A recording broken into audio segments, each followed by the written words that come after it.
Ladies and gentlemen, Knockout Chaos continues with a super welterweight contest. Let's first welcome to the ring, Louis the Medway Mauler Green.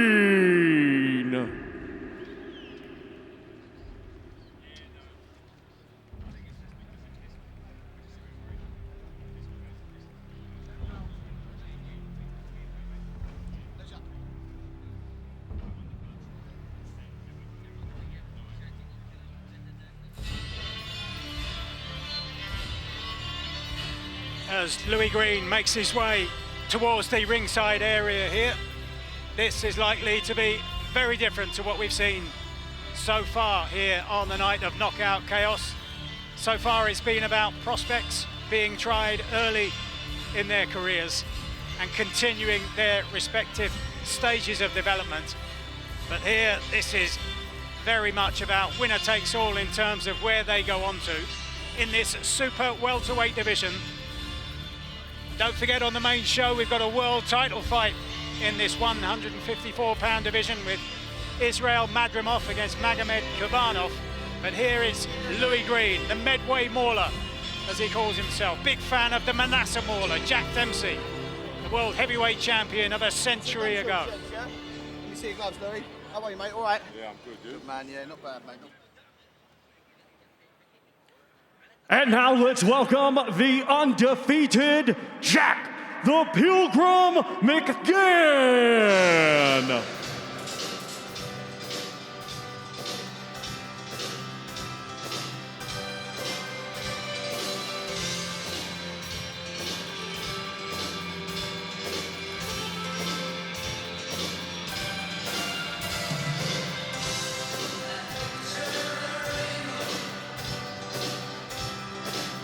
Jack Mcgann making his way to the ringside area to the accompaniment of the Waterboys, and a song with the lyrics about some seeing only the crescent, others seeing the whole of the moon. And this man looking at the bigger picture, still making that transition from MMA, where he won 11 of his 16 contests, into the professional ranks. Been a pro now for around 6 years. But a big chunk of that was spent on the sidelines during the pandemic stages. And when the question was posed on the Flag Zone, the answer was fairly clear-cut. Pretty much 3-1 that Mcgann will win here tonight against Louis Green.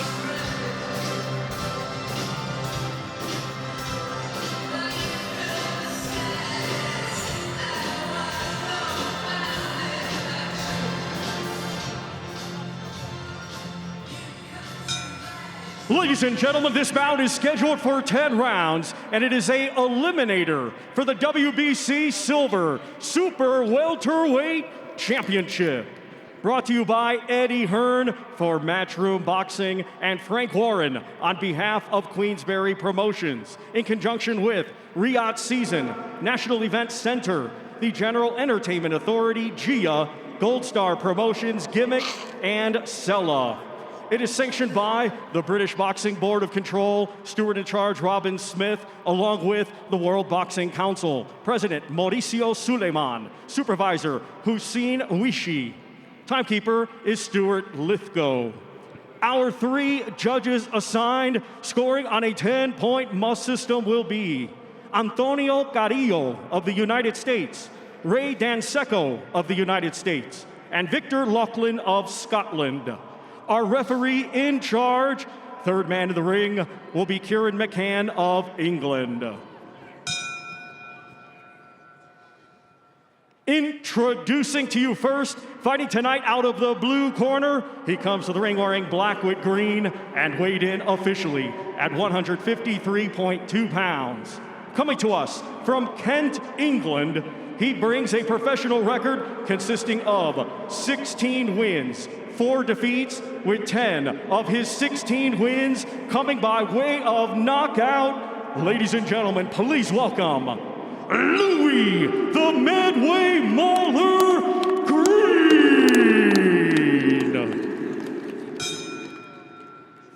And his opponent across the ring, fighting tonight out of the red corner. He comes to the ring wearing black with silver and weighed in officially at 153.4 pounds. Hailing from Liverpool, England, he is undefeated with 9 wins, 1 draw, 6 of his 9 wins coming by way of knockout. Ladies and gentlemen, here is Jack the Pilgrim Mcgann.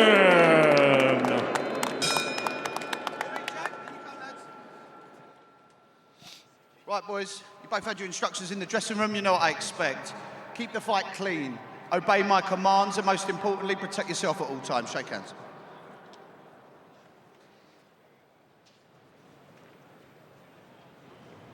Well, in that far corner, just leaving the ring, Martin Murray, former world title challenger. And to qualify for his boxing license, Jack Mcgann had to spar 4 rounds with Martin Murray in front of British Boxing Board of Control officials to convince them he was worthy of a professional license. And now he's 10 fights into his professional career and looking to push on against the man who last time out was outpointed over 12 rounds by Sam Gilley for the Commonwealth Super Welterweight title.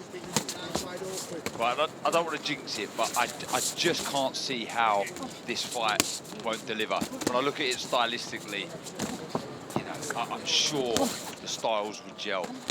With Green, you know what you're going to get. He is a handful. He really is. He's just relentless. We see that in the Gilley fight, though. We come off second best. And Mcgann, he's not afraid of planting his feet and letting big shots go. Good shot there with Green. Just a little lazy left hand there from Mcgann. Barely a minute in and there's already a reddening of the face of Mcgann. It's important for Mcgann not to panic under the pressure. You've got to try and stay calm because this is going to be all night for you as long as the fight lasts. And also the management with the output. You've got to try and keep. Tremendous right hand. A minute and 20 seconds gone in the opening round, and Mcgann is going to struggle to get to his feet here. And the referee will take some convincing. And he looks into the eyes of Mcgann. And whatever was predicted, nobody foresaw a first-round knockout finish in favour of Louis Green at the age of 31 on the back of a defeat, on the back of losing his Commonwealth title, and he has revived his career in quite stunning style. Incredible! What a shot! I mean, I did think the fight was going to be unbelievable, but that right hand, something else. Well, we thought we knew it was a massive step up for Mcgann. We were saying that all weekend. This is a real leap of faith here for him because Green is tough. But if Green was going to win this fight, it was going to be wearing Mcgann down, and if anything, wearing him, starting him late or getting on points with a dominant display of strength. Not the one punch like that punch power that he showed there. That was absolutely fantastic. I mean, it was an incredible shot, it really is. You see now, look, there's a lazy jab from Mcgann. You can't be throwing shots like that and not expect to be counted against somebody with the experience of Green. It was a lovely, well delivered. Look where the head position is as well. He's just slipped inside the stance of Mcgann, and he's just thrown an absolutely 10 out of 10 right hand there. He slipped inside the jab, the lazy jab again. He'd already landed with the right hand earlier with the same sort of shot that Mcgann threw. But in this time, he slid that front foot forward, took his head over to the left. That transfers all your weight over to the left-hand side. So when you throw that right hand, it gives so much torque, so much extra torque and power into that shot. And he was out for it. He was done. He bravely tried to get up, but he's unsteady on his legs, and the referee making the right choice there for Mcgann. But listen, we always say about these shows, these are the shows that you want to step up, make people remember things about you to get back on the next show. And Louis Green just did that there tonight. And curiously, it's how Mcgann made his mark last time he was here with that stunning knockout win. The irony. Now he's on the wrong end of it. Yes, honestly, remarkable scenes. I mean, if you're Sam Gilly at home, you must be thinking, wow, you know, I've just beaten this guy. This guy comes over here now, and he's just created a real name for himself. What a shot that was. And just before that, Mike, I was going to mention the graphic that they showed just before the ring, the percentage that they fancied Mcgann for, and what was it, 74%? And with the experience, the know-how that Green was bringing into this contest, that surprised me. And Green completely ripped that up. And what next for that man? And is this an instance in which we have seen how difficult it can be to make the transition? How difficult Jack Mcgann has found it, moving up to take on this seasoned campaigner in Louis Green, who himself was coming off the back of a defeat. Lost his Commonwealth title at York Hall last October against Sam Gilly, who's now been nominated to fight for the British title. Plenty to come in the super welterweight division in Britain and beyond. Let's get the official time now from Thomas. Ladies and gentlemen, here is the official time.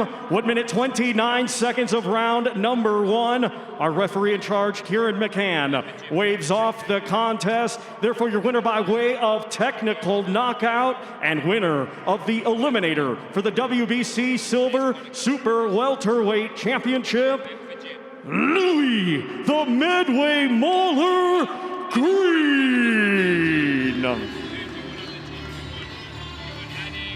Well, if only you could read the thoughts on the face of Jack Mcgann as the official time was being announced there. Louis Green at the age of 31. What a tremendous boost to his career. And it's easy to say now after the event, Darren, but actually Jack Mcgann from the start was looking under pressure. And I mentioned in commentary he already had a reddened face after a minute or so. We'll pick up on that in a moment. Darren, but let's get the thoughts of the winner, Louis Green, with Ariel. Mike, thank you very much, Louis. Wow, unbelievable knockout, scintillating stuff. Did you expect that? Did you expect the fight to end so soon? No, I thought it was going to go 10 hard rounds. That's what I said beforehand. I'm expecting a real banger. It's normally what I'm in from the get-go, so that's all I was expecting. Obviously, last time out, tough night at the office for you. How was your confidence going into this fight, considering what happened in October? Sky high. Nothing happened to me in October. I'm up for nominee. Me and Sam Gilly going to get fighted at one of the fights of the year. Nothing happened to me. It was a close fight. And now I believe that man was mandatory for the British to fight Sam. So it looks like me and Sam are getting it on again. When I get back, I have to wait and see what gets signed up now. People want to see it. Yeah, that should be a banger. You know, there was a lot of buzz, a lot of hype surrounding Jack, considering his story, considering how well he has done as a pro. Did you feel like you were being overlooked going into this fight? Yeah, because every single person who mentioned me mentioned my 4 losses. But they don't mention the 16 wins before the 4 losses. With the 10 men I've knocked out some of the best men around and in their back garden. I've won every title away from home. I beat Freddie Hewitt away from home, the Commonwealth, and defending it. Everything I've done has been away. So it was it gets frustrating when you mention 4 people I've lost to. They're 4 really good boys, but I've beaten 16 really good boys as well also. So would you say you entered the ring tonight maybe with a bit of a chip on your shoulder? No, not a chip on my shoulder, but I'm just confident in I train hard. I give up work for this. I jump from job to job that fit around providing for my kids and being able to fight for a living.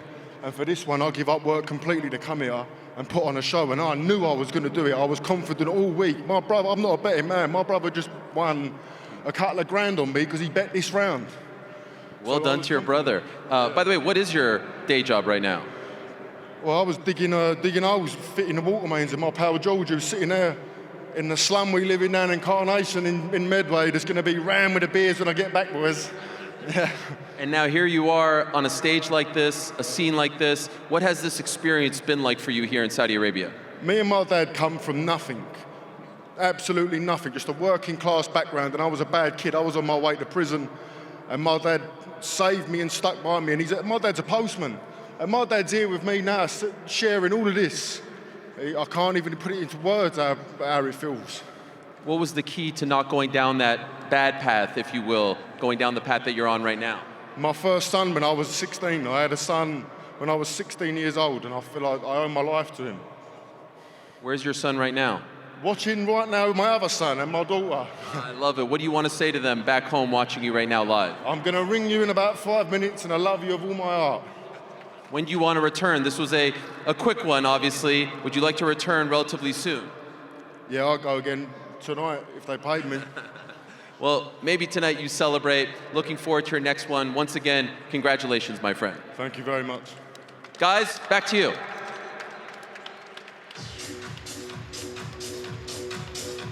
Tremendous performance then from Louis Green.